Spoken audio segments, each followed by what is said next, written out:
Yes, I am ill. But there are hundreds of madmen walking around free simply because you doctors are too ignorant to distinguish them from the sane. I agree with you. You agree? What do you know, anyway? You are the first intelligent man I've met in 20 years in this town. Ah, well, if you think that, then you've got me locked up here illegally, or you are as crazy as I am.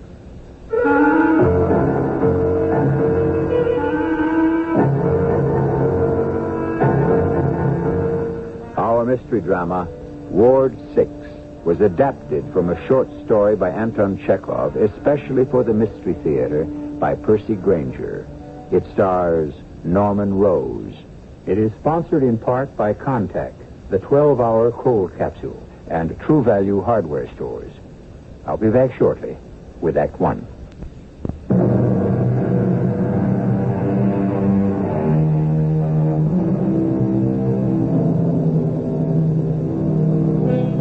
Hegel spent his lifetime trying to prove that all which is rational is real, and all which is real is rational.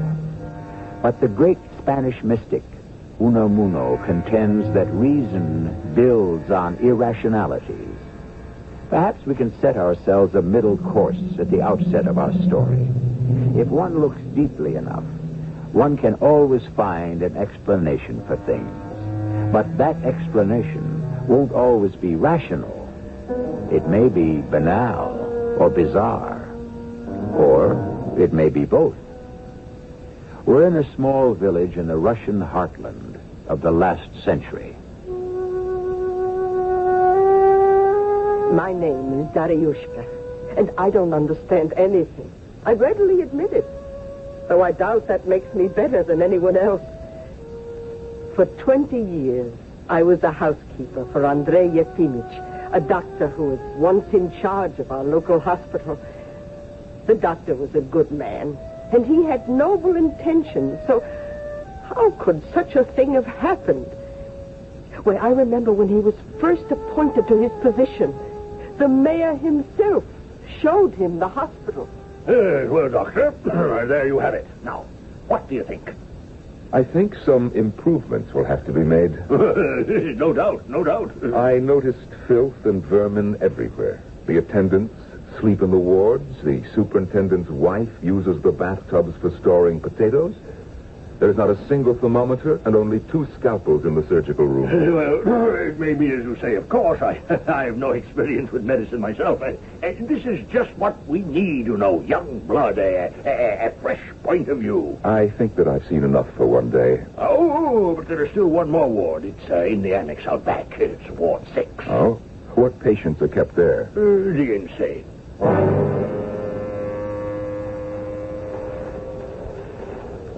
Well, here we are. Oh, be careful of that rubbish there. Old mattresses, hospital gowns, shoes. Well, this must be cleaned up. Isn't there an attendant here? That's me, Your Honor. Oh, yes, this is Nikita. Nikita, this is the new doctor, Andrei Yefimych. Everything's under control here. I see to that. The foyer is filthy. What is the ward like? See for yourself. It's so dark. Well, sir, you can't give them candles. They'd burn the place down. The place reeks. It needs ventilation. Open windows. They'd only try to escape. Tell me, how many patients are there? 5. Everything's in order. You see how quiet they are. Because a man is quiet means nothing at all. What care are they given? Well, they're fed twice a day, and the barber comes once a month. Everything's under control, sir. Everything's under control. Yes, thank you. I can see that. That man, Nikita, he's really not at all suited to be the attendant of that ward. I think he ought to be replaced. Oh, no. Well, why not? Well, he is a retired soldier, you see. He lives on a pension which comes to him only because he holds a job here at the hospital. But I could see bruises on the patients where he's beaten them. Yes. Well, it is up to you, of course. Perhaps I can see to it that he mends his ways then, and at least ventilates the ward.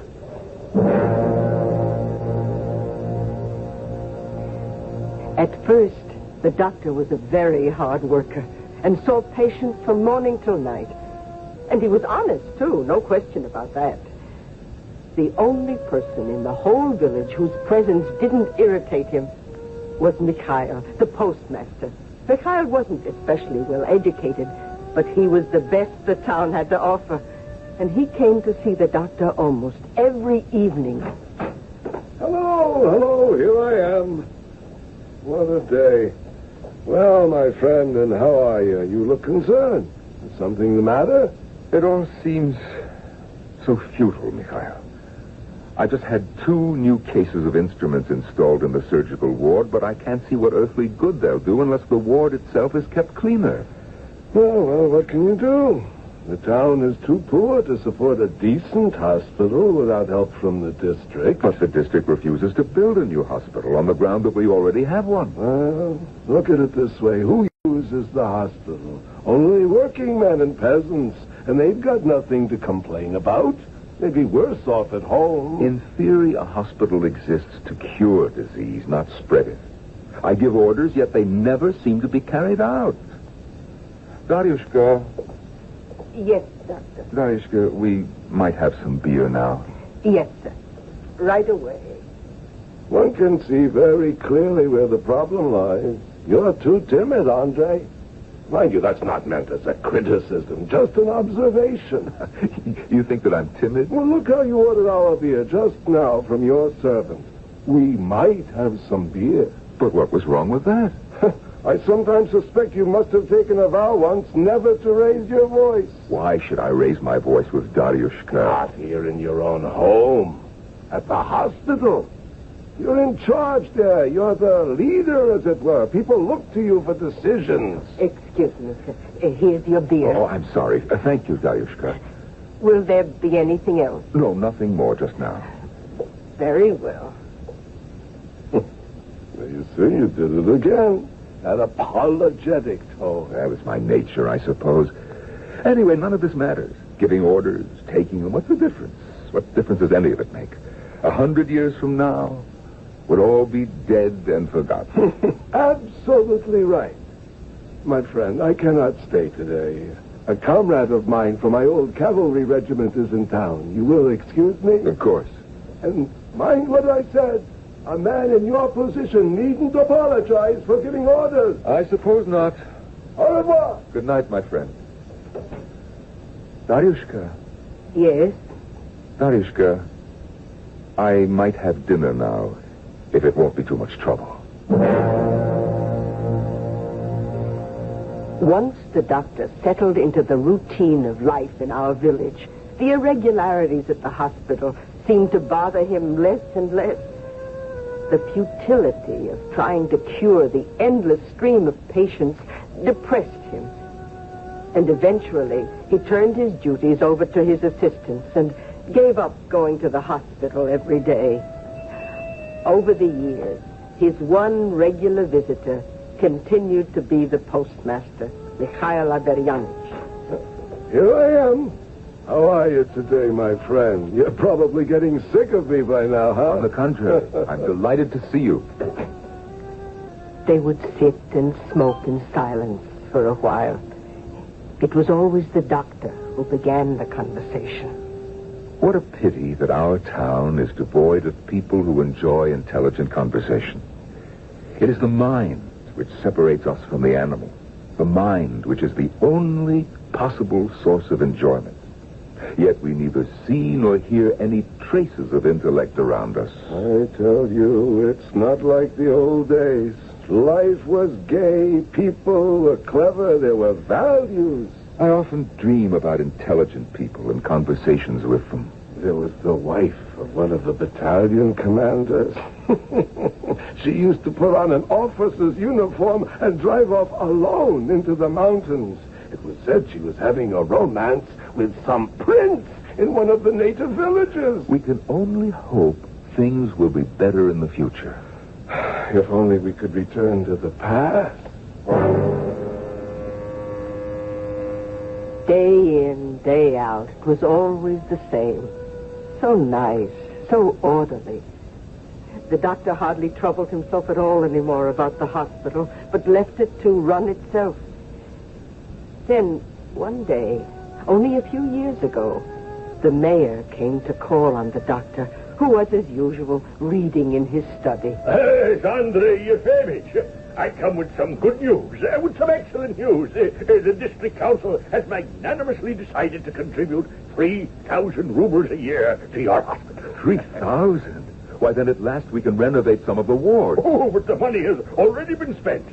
They've hired another doctor as your assistant. But I have one assistant already. Now, in my opinion, it would be better to buy medicine and new bedding. Nevertheless, Dr. Khobotov arrives tomorrow. There you have it, Dr. Khobotov. What do you think? A fine hospital, Doctor. You're to be congratulated. That is your honest opinion? Well, of course. Well, the stench is rather strong, I'm afraid. Oh, it's to be expected. Besides, one gets used to it. And no matter how many times I ask for things to be cleaned up, it never seems to get done. The sign of a busy institution. So, they've finally given me the money I asked for years ago, and with it they have sent me you. I am honored, Doctor, and happy to be here in this town working with you. You are happy to be in this town? Have you looked around? To be sure. This village is a pit. I know very well that miraculous changes are taking place in medicine. Unheard of operations can now be performed. Anywhere else, the public would have demolished this abomination years ago. And yet, what's the difference? Antiseptics, Pasteur, hygienic psychiatry, yes. But the essentials haven't changed. Sickness and mortality remain the same. So it's all futile and senseless and, well, there's not a whit's difference between the best Viennese clinic and my hospital, and why should I trouble myself? I couldn't agree with you more, Doctor. And now, if you'll excuse me, this tour of inspection has given me a most marvelous appetite.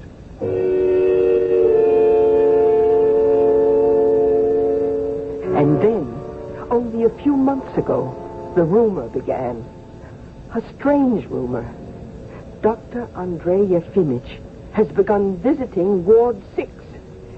That's the annex out behind the hospital. The lunatic ward.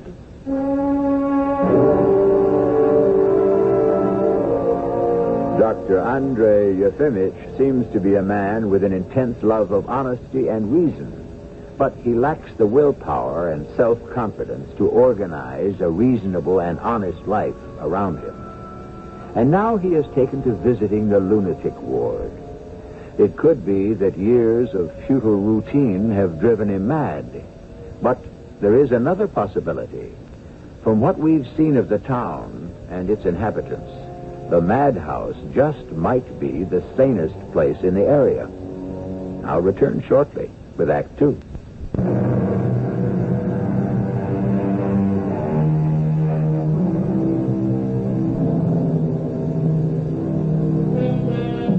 A mind is neither water, shell, skin, nor fire, says Edward Dahlberg. It is good and then evil, savage and then domestic. We are each of us bound by the way we see the world, and that vision can become distorted by a process as gradual as aging itself. Indeed, it is possible to lose one's grasp of reality, not in any cataclysmic fashion, but step by step, and not only by wrong actions, but by no action at all. I can't say for certain when the doctor started his daily visits to the lunatic ward, but I think it was one afternoon when he was out by the gate saying goodbye to Mikhail. Moisika came by. Moisika was the one patient from the Ward 6 who was allowed to roam freely. He was a harmless old man who begged bits of food or kopecks from those he passed. This particular day was cold, and Moisika was barefoot. The doctor watched him in pity, and then followed him to the annex. Good evening, Nikita. Yes, sir, Your Honor. I saw Moseika. He was barefoot, and it's quite damp out. Perhaps you could see to it that he gets a pair of boots. Otherwise, I'm afraid he might catch cold. Yes, sir. Yes, Your Honor. I'll report it to the superintendent at once. Please do. Ask him in my name. Say that I requested it. Yes, well, the doctor has come at last. I congratulate us. Who's that? Who's that? New patient, Ivan Dmitrich, Your Honor. The young aristocrat you admitted 3 months ago. Well, the doctor has stopped to visit us. The dirty dog. Don't worry, Your Honor. I'll shut him up. No. I'll speak to him. Yeah. Kill the cat. Go, kill him. No. Killing's too good for him. Drown him in the swamp. Why would you want to kill me? Why? Oh, thief. I've never stolen anything. Quack. Hangman. Now, try to compose yourself. Tell me, what is it that makes you so angry? Why do you keep me here? Because you are ill. So are thousands of others. But they walk around free because you are too ignorant to distinguish them from the sick.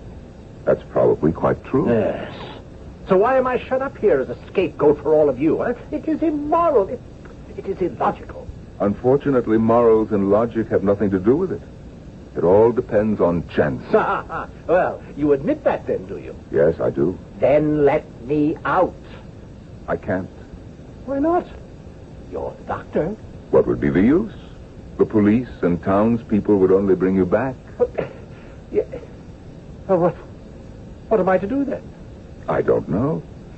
The best thing would be to run away, but that would be useless. Better times will come, won't they? Justice will triumph. I don't expect to see it, but other men's grandchildren will, and I rejoice with them. I congratulate them. From behind these bars, I send them my blessing. I see no reason for rejoicing. Even if we do away with prisons and asylums, the essence of things won't change. People will still fall ill, grow old, and die. We'll all end up the same, in the coffin or the pit. And immortality? I don't believe in it. You're an educated man. Yes, I attended the university. Why are you here? I have a persecution mania. In any case, you know how to think. That's what's important. You can find solace within yourself. Oh, I love life. I love it passionately. Give me news of the outside world. Tell me, what is it like in town? The town? Well, the town is insufferably boring. There's no one to talk to. No new people, except a young doctor by the name of Khabotov. Yes, I met him. He is a boor. Oh, no. Well, yes, he is. A man of no culture whatsoever. Yes, but how are things in general? What do they write about now in the newspapers and magazines that come from Moscow and Petersburg? Well, let me see now. Where to begin? You know, in all the time that I've lived here, you are the first man I've been able to talk to.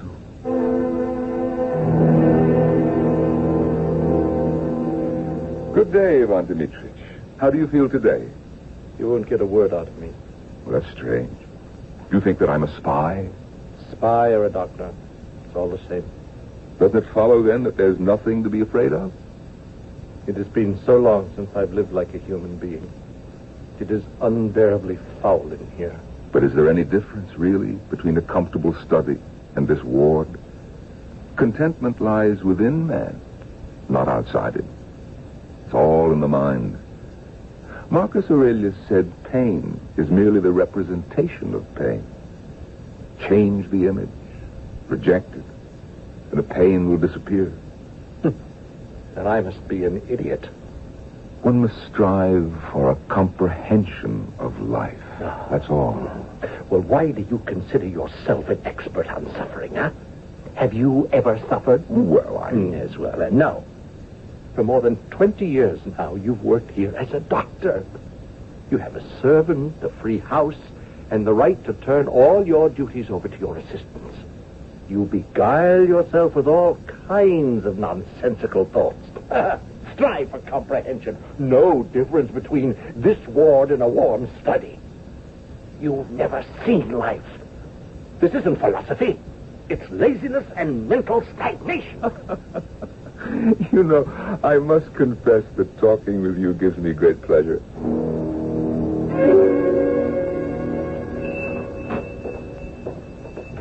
Good day, Daryushka. Is the doctor in? Hello, Mikhail. No, I'm afraid he's gone to the annex again. Again? It seems he goes there every day now. Oh, it's worse than that. Twice a day. And today, 3 times. It is strange. Oh, go to him, Mikhail. Talk to him. Me? What would I say? You're his friend. The rumor about his frequent visits to the lunatic ward is spreading everywhere. But he is the head doctor, after all. And if he chooses to visit a certain ward, he must have a perfectly good reason. Still, I'll go and see him. Nikita. Yes? Oh, it's you, postmaster. Is Andrei Yefimych here? Yes, but I don't think he'd thank you for disturbing him. He's in consultation with one of the patients. Yes, so I've heard. Don't ask me what good it does. Oh? He sits and talks to that Ivan Dmitrich for hours, but I've never once seen him write a prescription. Do you suppose perhaps I might overhear a bit of their conversation? Well, that's easy enough. Come over here. I'll open the door a crack and you can listen. Oh, be careful. They won't notice you. Not them, not the way they carry on. You'll never succeed in converting me to your beliefs. You know nothing of reality, for you have never suffered. I have absolutely no intention of converting you. That's not the point, my friend. Suffering and joy are transitory. The point is that we can think. You and I were capable of reasoning. That's what creates the bond between us. See how they sit together on his bed, side by side? Is it always like this? Oh, yes, to be sure. I've heard enough. Dr. Kobotov, the assistant, was here yesterday. He listened, too. What does he think? It's his opinion that Andrei Yefimych has completely lost his moorings. Daryushka. Yes, doctor. Daryushka, have you noticed anything odd lately?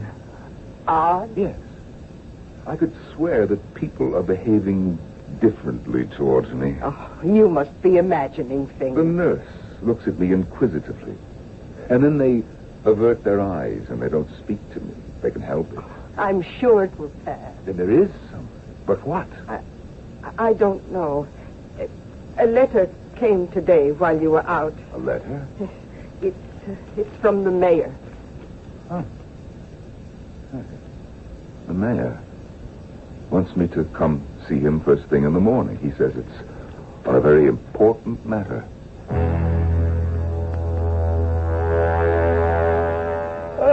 Yes, Dr. Andrei Yefimych. Good morning, Your Honor. Well, I have a deposition that concerns you. We're waiting for you in my office. We? Yes. Your assistant, Dr. Kobotov, and a number of representatives from the district council. This way, Doctor. Now, gentlemen, may I present Dr. Andrei Yefimych Regin. Hello, Kobotov. Good morning, Doctor. Please, if we can proceed. The deposition concerns the setting up of a new dispensary.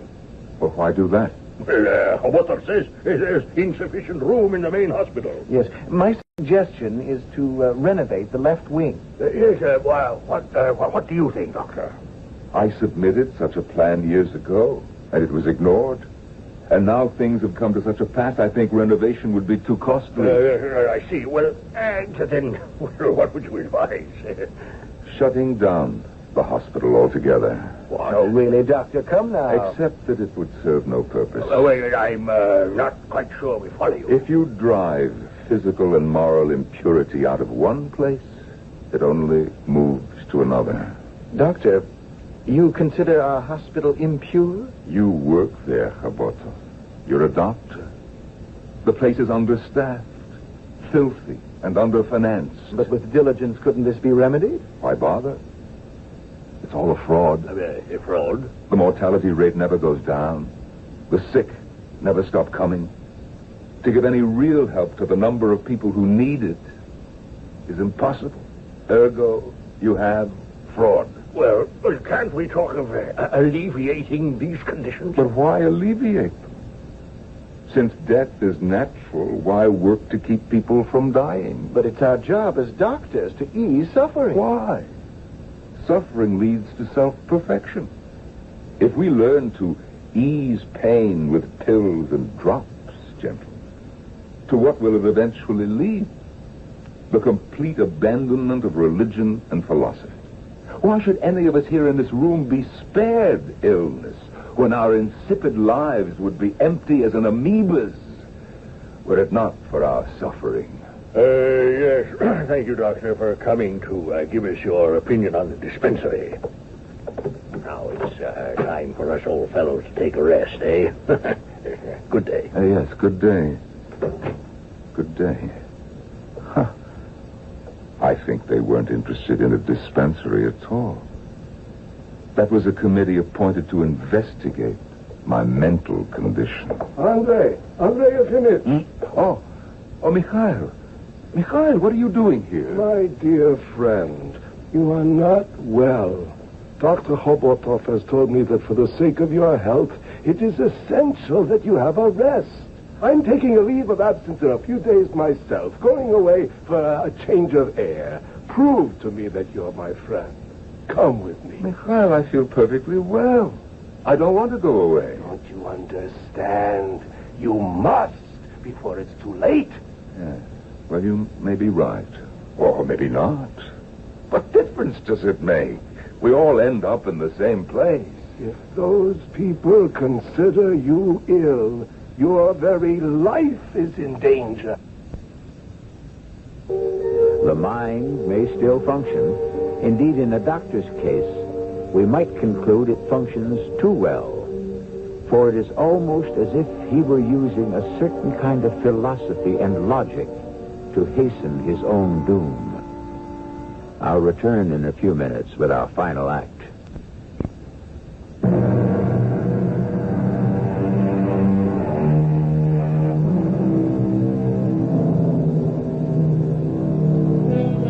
It has been observed that either we control events or the events will control us.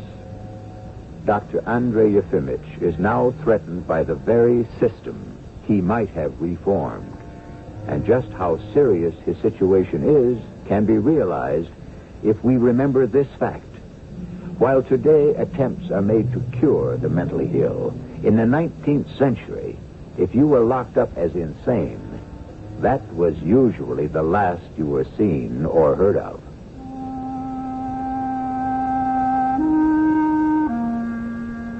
After the doctor's visit to the mayor's office, events moved very quickly indeed. I confess I couldn't understand it at all. Why, for 20 years, everything had been exactly the same. The doctor had risen each morning at 8 o'clock. He'd eaten his breakfast and then gone to the hospital to see patients. He'd return from the hospital in the middle of the morning and go straight to his study, where he would read for hours on end. Every half hour, he'd pour himself a glass of vodka that he drank without taking his eyes off his book. At 3 o'clock, he approached the kitchen door. He'd clear his throat and say, Daryushka, I might have dinner now. He ate in silence, always lost in some deep thought. After dinner, he would pace from room to room, his arms folded on his chest, still thinking, still lost in thought. And then, toward evening, the postmaster, Mikhail, would come for his visit. And that was how it was, year in and year out. He never raised his voice. He was never violent, never would have thought of harming a soul. A week after he was called to the mayor's office, an important-looking person came to the house, a man I'd never seen before. I heard him suggest to the doctor that he send in his resignation. He talked for half an hour. The doctor sat very still. He didn't say a single word. Finally, the strange man left. Less than an hour later, Mikhail came by.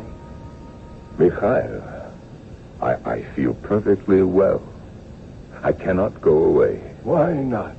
To go somewhere for no reason? Without my books, without Daryushka, to disturb my routine? Oh, it's too fantastic an idea. You must. You absolutely must, Andre. Really. For your own health.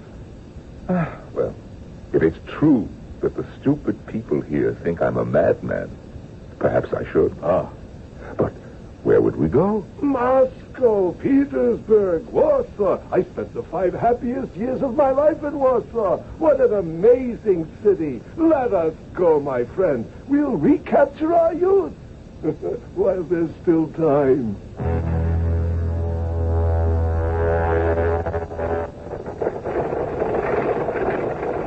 And in less than a week, they were on the stagecoach, which would take them to the train station 200 miles from our village. When we got to Moscow, Mikhail put on his old military uniform. When we were out on the streets, the soldiers saluted him. And tomorrow, just think of it, Andre. Tomorrow we leave for Warsaw. My dear man, why should I go to Warsaw? Go without me. Let me go home, I beg you. On no account. Warsaw is an amazing city. I'm sure it is. I spent the 5 happiest years of my life there. I'm sure you did, but please, you go on by yourself. But the doctor lacked the will to insist on having his own way. So they both went to Warsaw. There, Mikhail fell prey to the gaming tables. He lost all his money and had to borrow 500 rubles from Andrei Yefimych. After making the loan and paying for the trip, which he'd only gone on in the first place because his friend had insisted, the doctor returned home with 86 rubles to his name. What was supposed to have been a vacation had frayed his nerves and left him broke. But that wasn't all. Daryushka, I'm home. Andre, how good to see you. Dr. Khobotov, what are you doing here? Come in. Yes, thank you.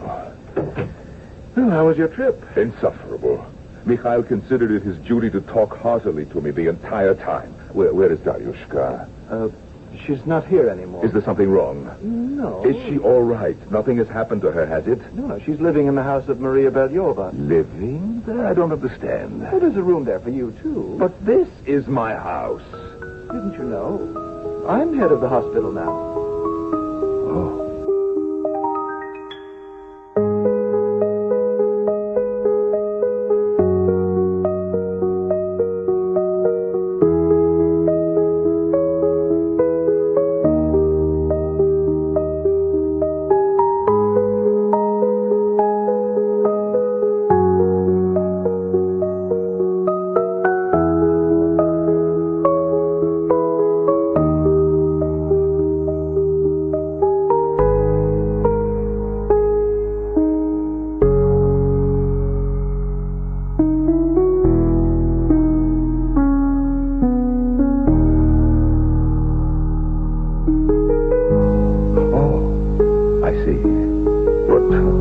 Of course, I couldn't know.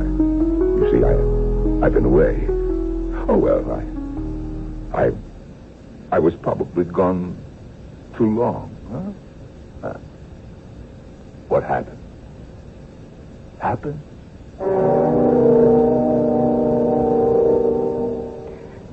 Our life was much more cramped now. But Andre still rose at 8, and after morning tea would sit down to read. But reading no longer seemed to interest him.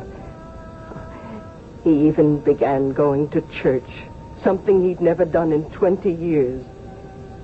He went twice to see that madman, Ivan Dmitrich, in Ward 6. Why do you keep coming to see me? Leave me in peace. I grow sick of empty prattle a long time ago. There's only one thing I want in repayment for all the suffering you scoundrels have subjected me to, and that is solitary confinement. Both Dr. Chibotov and Mikhail felt obliged to drop in on the doctor frequently to see how he was getting on. Now, today, my friend, you've got much better color. It's high time you were improving, my colleague. You'll live to 100. Just see if you don't. Ah, leave me alone. Get out. Both of you. What? Stupid people, fools. I don't want your friendship or your medicine. Your vulgarity is sickening. Andrei Yefimовich, you haven't moved since your two friends left. Are you sure you're all right? I must go.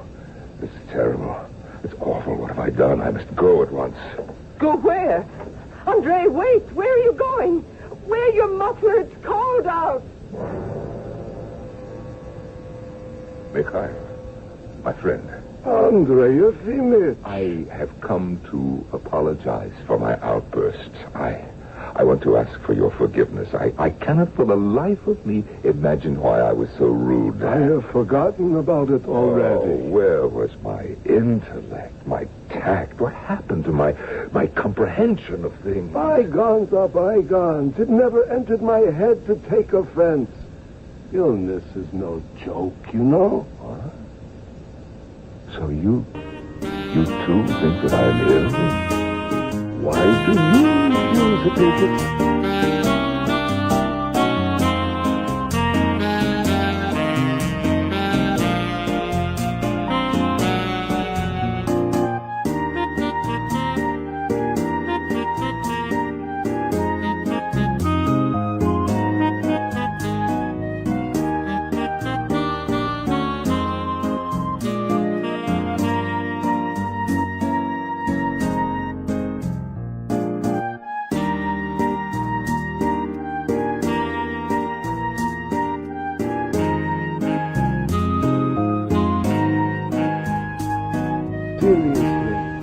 You live in cramped, dirty quarters with no money for medical treatment. Really, I implore you, take my advice. What advice? Go to the hospital. Go? You mean my hospital? They'll give you proper treatment. My dear friend, don't believe it. It's a trick. I'm not ill. I'm simply caught in a vicious circle from which there is no way out. Go to the hospital. The hospital or the pit, it's all the same. I'm caught. Now everything, even my closest friend's interest, is leading to only one thing. My ruin. Dr. Chobotov is here to see you. Doctor, I want to apologize. No. Not a word of that now. I've come on business. Oh, on business? Yes, I want to ask you to join me in a consultation. You're offering me a chance to make a bit of money, huh? Yes. That's very kind of you. Tell me, where is your patient? At the hospital. Oh, the hospital. Yes. To be more exact, it's in Ward 6. I've been wanting to show you this for a long time now. A most interesting case. Now, come into the ward. One of the patients here has developed a complication in the lungs. Now, you wait here. I'll be right back. I'm just going to get a stethoscope.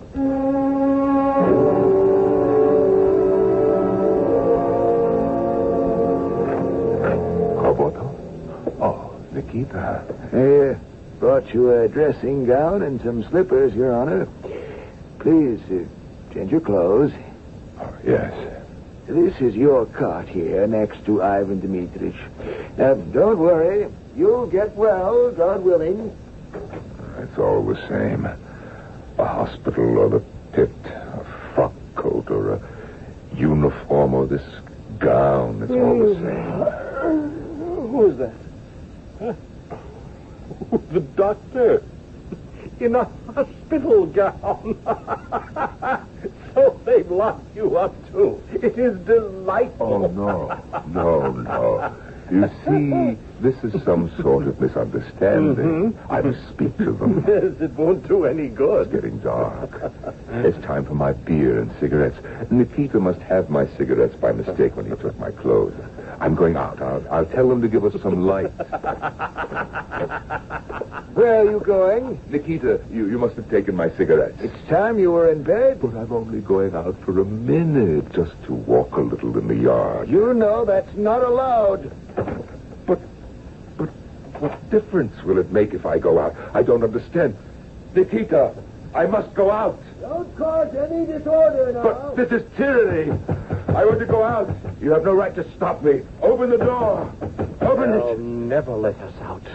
We'll rot in here. No. Open the door, you dumb brute. Open it up or I'll break it down. I'll teach you to cause a row.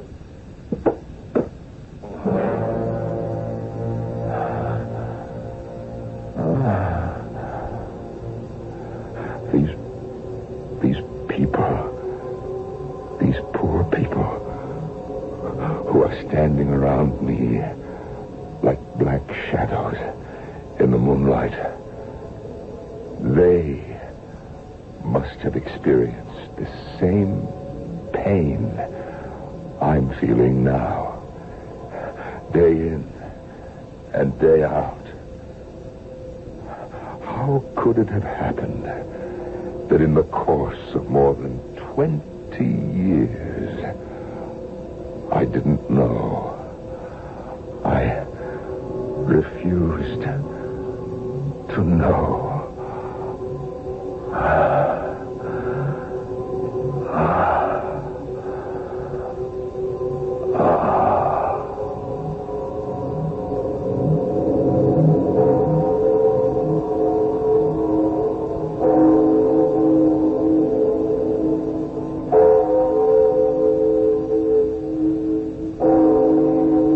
The doctor died the following day.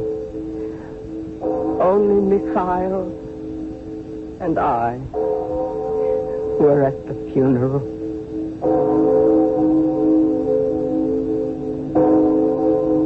We go back to the question we raised in the very beginning. How do these things happen? Chekhov was not a writer to use the supernatural for striking dramatic effect. He built his stories from the brick and mortar of the smallest details of daily experience. And in the process, he showed how meaningless labels like sanity and insanity can be, and why they will always be with us.